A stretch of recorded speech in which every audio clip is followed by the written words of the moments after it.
What up, what up, what up? Welcome back, welcome back, welcome back. Fabulous followers, fab community. I am actively getting dressed for work, but this story is so passionate to me that I had to figure out a time and a way to put on the camera and say what I wanted to say. So, like, comment, subscribe, hit the notification bell, tell a friend and tell a friend. Come right back to the video.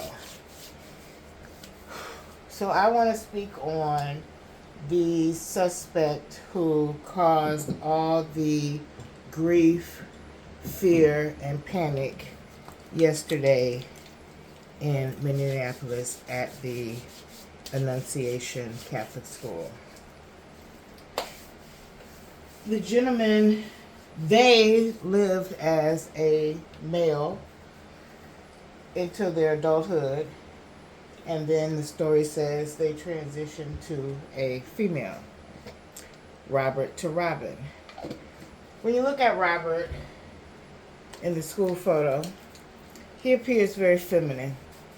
So I immediately thought about my experience in Catholic school. When I got to the high school, I had a very pronounced masculine walk. And I think I levied it up when I was told I had to wear skirts. I couldn't wear pants until winter. I know that that's changed because to this very day I get teased at work because I walk just like Gloria now. If you don't know who Gloria is, get off my video. Just joking.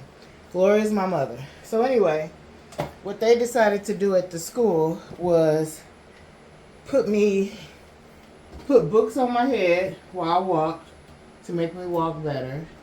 They put me in choir to take the bass out my voice.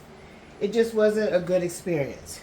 Even when I switched over and found my baby daddy, when I found out I was pregnant, they immediately put me out of school even though I was a couple of months from graduating, because it was a bad look for them.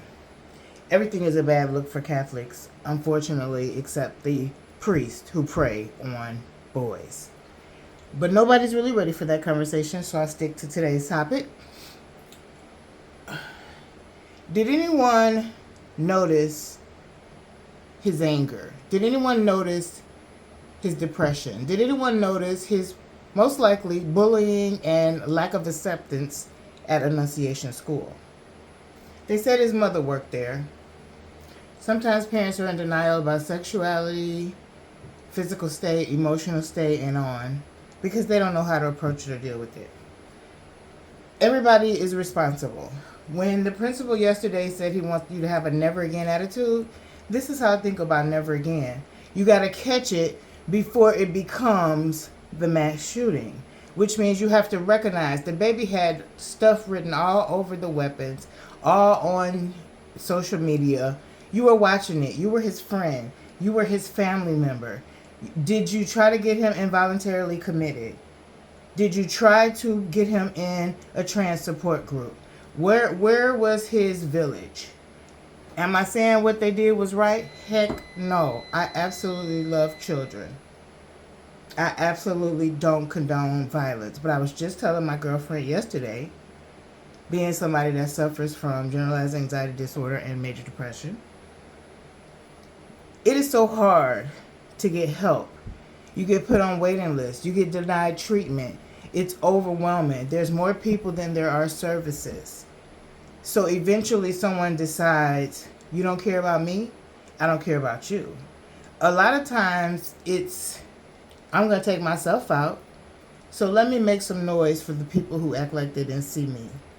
If we really want to never again, we got to challenge it before it ever becomes a mass shooting. Namaste.